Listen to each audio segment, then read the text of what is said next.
In this video, I will explain how to make speech-to-action work in a way that is completely secure for your users. Speech-to-action, as demonstrated in my previous videos, is a very intuitive way to interact with apps. However, the issue is that user data or expressions are transmitted for processing to a third-party company like OpenAI, Microsoft, or Google, which may not be acceptable for your organization. To remedy this, I will show how to host a large language model on your own server, bypassing the need to send data to third parties. While not simple, it is powerful and faster.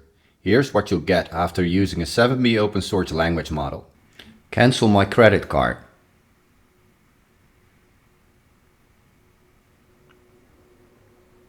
Ik ben op zoek naar cash.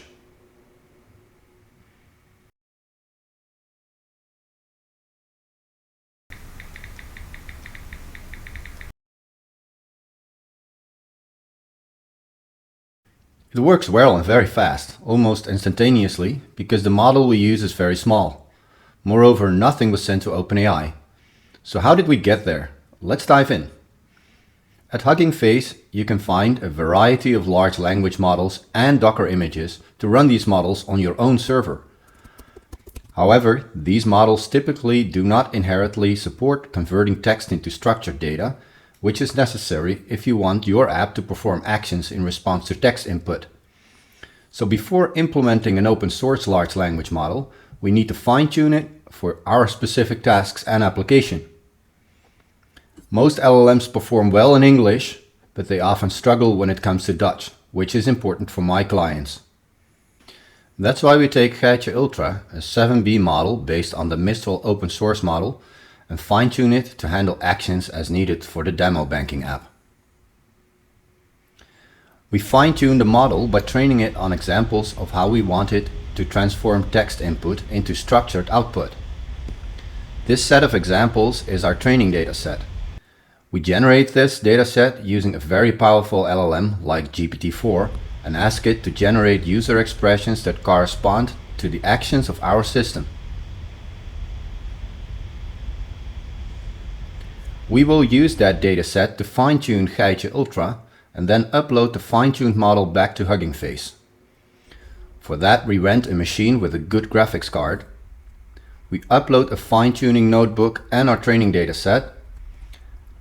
The model gets loaded, it gets trained, and now we upload the fine-tuned model back to Hugging Face. With our model ready, we now need to create a web service that hosts our new language model. For that, we rent a machine with a good graphics card. For this video, I just rent one on VastAI, but in practice you would employ one within your own security shell, on-premise, in your own data center, or in your own cloud environment at AWS, Azure, or Google, and put a Hugging Face TGI Docker image on it, and tell it to use our fine-tuned model. The model is now running and we add the URL of the new server as the base path in our app. We can now see it thrive. Pinpas vervangen. Our fine-tuned model can run anywhere in your IT infrastructure, whether it is on-premise at AWS, Google Cloud, Azure, and scale horizontally to deal with peak loads. Do you want to enhance your app with cutting-edge LLM assistant, but is your organization very cautious about exposing users' data to external AI? Contact me using the contact details in the description below this video and we'll discuss your case. I can help you make your app as accessible as shown in this video.